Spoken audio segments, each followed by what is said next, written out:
இனிமையான நண்பர்களே, அன்புள்ளம் கொண்ட சொந்தங்களே, அனைவருக்கும் வணக்கம். கரூர் என்றால் கலோபரத்திற்கு பிரச்சனை இருக்காது. கரூர் என்றால் இந்தியாவே திரும்பி பார்க்கின்ற அளவிற்கு பல முக்கிய நிகழ்வுகள் நடந்திருக்கிறது. அந்த நிகழ்வுகள் ஏதோ பெருமை மிக்க நிகழ்வுகள் அங்கே நடந்தது என்று யாரும் நினைத்து கொள்ள வேண்டாம். அங்கே நடந்ததெல்லாம் சோகமயமான நிகழ்வுகள், இந்திய அரசியலமைப்பு சட்டத்தை மீறிய நிகழ்வுகள். அவையெல்லாம் கரூர் மாவட்டத்திலே நடந்திருக்கிறது. ஒன்று, 2016 ஆண்டு நடைபெற்ற சட்டமன்ற தேர்தலில் அரவக்குறிச்சி தேர்தலில் போட்டியிட்ட அதிமுக வேட்பாளர் செந்தில் பாலாஜியும் திமுக வேட்பாளர் பழனிசாமியும் கோடிக்கணக்கான ரூபாய்களை வாரி இறைத்து தேர்தல் ஆணையமே தலையிட்டு அகில இந்தியாவில் முதலாக சட்டமன்ற தேர்தலில் அத்துமீறல் நடந்தது, கோடிக்கணக்கான ரூபாய் வாக்காளர்களுக்கு கொடுக்கப்பட்டது என்று ஒரு சட்டமன்ற தேர்தல் இந்திய தேர்தல் வரலாற்றில் நிறுத்தப்பட்டது கரூர் மாவட்டத்தில் இருந்த அரவக்குறிச்சி தான். அதற்கு அடுத்து இந்தியா சுதந்திரம் அடைந்த காலத்தில் இருந்து எத்தனையோ அரசியல் கட்சிகள் பொது நிகழ்ச்சிகளை, மாநாடுகளை, பேரணிகளை நடத்தி இருக்கிறார்கள். லட்சக்கணக்கான பேர் திரண்ட மாநாடு, பேரணிகளில் கூட இவ்வளவு உயிர்கள் இந்தியாவில் எந்த அரசியல் கட்சி நிகழ்ச்சியிலும் போகவில்லை. நடிகர் விஜய் நடத்திய நிகழ்ச்சியில் 41 உயிர்கள் பறி போனது. இப்படிப்பட்ட கரூர் ஏற்கனவே இன்னொரு சர்ச்சையில் மாட்டியது. அமைச்சராக இருக்கின்ற பொழுது, அதுவும் அதிமுகவில் அமைச்சராக இருந்த பொழுது செய்த ஊழலுக்காக நீதிமன்றமே தானாக முன்வந்து ஒரு விசாரணை நடத்தி அந்த விசாரணையின் அடிப்படையில் அதிமுக ஆட்சியில் அமைச்சராக இருந்த பொழுது செய்த தவறுக்காக திமுக ஆட்சியில் அமைச்சராக இருந்த பொழுது சிறையில் அடைக்கப்பட்டு 420 நாட்களுக்கு மேலாக சிறையிலிருந்து ஜாமீனில் வெளியே வந்தார் செந்தில் பாலாஜி. அந்த செந்தில் பாலாஜிக்கு மீண்டும் அமைச்சர் பதவி கொடுக்க போகிறார்களா என்பதை பற்றித்தான் இந்த காணொலியில் சற்று விரிவாக காண இருக்கிறோம். இந்த காணொலியை காண்பவர்கள் ஒரு விஷயத்தை என்னை நோக்கி எழுப்பலாம், ஒரு கேள்வியை என்னை நோக்கி தொடுக்கலாம். என்னவென்று கேட்டால், நடிகர் விஜய் நடத்திய நிகழ்ச்சியில் 41 பேர் மரணமடைந்த பொழுது செந்தில் பாலாஜி எப்படி உடனே அந்த இடத்திற்கு வந்தார்? செந்தில் பாலாஜிக்கும் அந்த 41 பேர் மரணத்திற்கும் என்ன சம்பந்தம்? அந்த 41 பேர் மரணத்தோடு செந்தில் பாலாஜி இணைத்து பேசியதை நான் மறுத்து பேசியிருக்கிறேன். ஆனால் இப்பொழுது செந்தில் பாலாஜிக்கு எதிராக பேசுகிறேன். ஏற்கனவே செந்தில் பாலாஜிக்கு எதிராக பலமுறை பேசி இருக்கிறேன். நேற்று செந்தில் பாலாஜிக்கு ஆதரவாக பேசினாய், இன்றைக்கு செந்தில் பாலாஜிக்கு எதிராக பேசினாய். இது என்ன நிலைப்பாடு? மாற்றி மாற்றி பேசலாமா என்று சிலர் கேட்கக்கூடும். அவர்களுக்கு தான் இந்த விளக்கம். நான் நியாயத்தின் பக்கம் நின்று பேசுகிறேன். கரூரில் நடிகர் விஜய் கூட்டிய கூட்டத்தில் கட்டுப்பாடுகளை மீறியது. நடிகர் விஜய் கூட்டிய கூட்டத்தில் அந்த மக்களுக்கு குடிநீர் வழங்காமல் இருந்தது.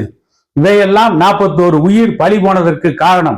அதற்கு பொறுப்பேற்க வேண்டியது நடிகர் விஜயும் அவருடைய கட்சியை சார்ந்தவர்களும். அந்த சம்பவத்தில், அந்த நிகழ்ச்சியில் செந்தில் பாலாஜி ஈடுபடுத்துவது சரியாக இருக்காது என்பது என்னுடைய கருத்து. அது சரியா தவறா என்பது மாநில அரசு நியமித்திருக்கின்ற ஒரு நபர் விசாரணை கமிஷன் வெளியே கொண்டு வரும். அது நீதிமன்றத்திற்கு போகும். அப்பொழுது செந்தில் பாலாஜி தவறு செய்திருந்தாலும் சரி, நடிகர் விஜய் கட்சியை சார்ந்தவர்கள் குற்றவாளிகளாக இருந்தாலும் சரி, நீதியின் முன்னால் அவர்கள் மீது குற்றம் நிரூபிக்கப்பட்டு அவர்களுக்கு தண்டனை கிடைக்கும் என்றுதான் நாம் அனைவரும் எதிர்பார்க்கிறோம். ஆகவே மீண்டும் மீண்டும் நடிகர் விஜய் நிகழ்ச்சியை பற்றி பேசுவது நம்முடைய நோக்கம் அல்ல. நடிகர் செந்தில் பாலாஜி மீதான வழக்கு உச்சநீதிமன்றத்தில் விசாரணைக்கு வந்தது. அந்த உச்சநீதிமன்றத்திலே நடிகர் செந்தில் பாலாஜியை மீண்டும் அமைச்சராக்க வேண்டும் என்ற கோரிக்கை எழுந்தது. அதற்கு பதில் சொன்ன நீதிபதிகள் உயர் நீதிமன்றத்தில் அனுமதி பெற்று மீண்டும் செந்தில் பாலாஜி அமைச்சராவதில் எந்த தடையும் இல்லை. அதே நேரத்தில் எக்காரணத்தை கொண்டும் சாட்சிகளை கலைப்பதை போன்ற சட்டவிரோத நடவடிக்கையில் ஈடுபடக்கூடாது. செந்தில் பாலாஜி அமைச்சரானால் அமைச்சர் வேலையைத்தான் பார்க்க வேண்டும். அமைச்சர் பதவியை அதிகார துஷ்பிரயோகம் செய்யக்கூடாது. வேண்டுமானால் நீங்கள் உயர் நீதிமன்றத்திலே போய் அனுமதி பெற்று அமைச்சராகலாம் என்று உச்சநீதிமன்றம் இன்றைக்கு சொல்லி இருக்கிறது. ஆகவே செந்தில் பாலாஜி உயர்நீதிமன்றத்தை அணுகி மீண்டும் அமைச்சராவதற்கான அத்தனை முன்னேற்பாடுகளையும் செய்யக்கூடிய வாய்ப்பு இருக்கிறது. உள்ளபடியே தார்மீக அடிப்படையில் செந்தில் பாலாஜிக்கு மீண்டும் அமைச்சர் பதவி கொடுக்கலாமா என்றால் கொடுக்க கூடாது. குற்றம் சாட்டப்பட்டவர். ஏற்கனவே குற்றச்சாட்டு நிரூபிக்கப்பட்டதாக நீதிமன்றம் 420 நாட்களுக்கு மேல் அவரை காவலில் வைத்திருந்தது. அப்பொழுது செந்தில் பாலாஜி நெஞ்சுவலி என்றால் அப்போலோ மருத்துவமனையில் இருந்தார், காவேரி மருத்துவமனையில் இருந்தார். அது உண்மையா பொய்யா என்பதெல்லாம் செந்தில் பாலாஜிக்கும் அந்த மருத்துவமனைக்குமே வெளிச்சம். செந்தில் பாலாஜிக்கு ஓபன் ஹார்ட் சர்ஜரி, அதாவது பைபாஸ் சர்ஜரி செய்யப்பட்டது என்றெல்லாம் சொல்லப்பட்டது. அது உண்மையாகவும் இருக்கலாம், இல்லாமலும் இருக்கலாம். அதை பற்றி நீதிமன்றம் பார்த்துக் கொள்ளும், அதை பற்றி விசாரணை கமிஷன் பார்த்துக் கொள்ளும். ஆகவே அதற்குள் நுழைவது நம்முடைய நோக்கம் அல்ல. தார்மீக அடிப்படையில் அமைச்சராவதற்கு செந்தில் பாலாஜி தகுதி இல்லாதவர், அதற்கான உரிமை அவருக்கு கிடையாது என்பதுதான் நம்முடைய வாதம்.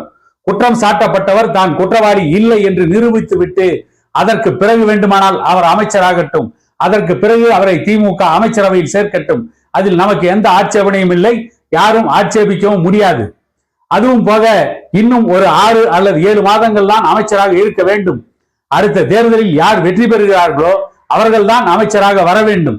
அப்படிப்பட்ட சூழ்நிலையில் இவ்வளவு வேகமாக செந்தில் பாலாஜி ஏன் மீண்டும் அமைச்சராக துடிக்கிறார்?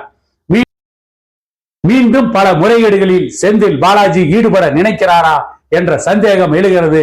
ஆகவே செந்தில் பாலாஜி மீது கூறப்பட்டிருக்கின்ற குற்றச்சாட்டை நீதிமன்றம் தள்ளுபடி செய்யாமல், தான் நிரபராதி என்று செந்தில் பாலாஜி நீதிமன்றத்தில் நிரூபிக்காமல் மீண்டும் அமைச்சர் பதவி ஏற்க கூடாது, அவரை அமைச்சர் பதவி ஏற்க நீதிமன்றம் அனுமதிக்க கூடாது என்பதுதான் நம்மை போன்றவருடைய கோரிக்கை என கூறிக்கொண்டு இன்னொரு காணொளியில் உங்களை சந்திக்கும் வரை உங்களிடமிருந்து விடைபெறுவது உங்கள் எடப்பாடி துரைசாமி.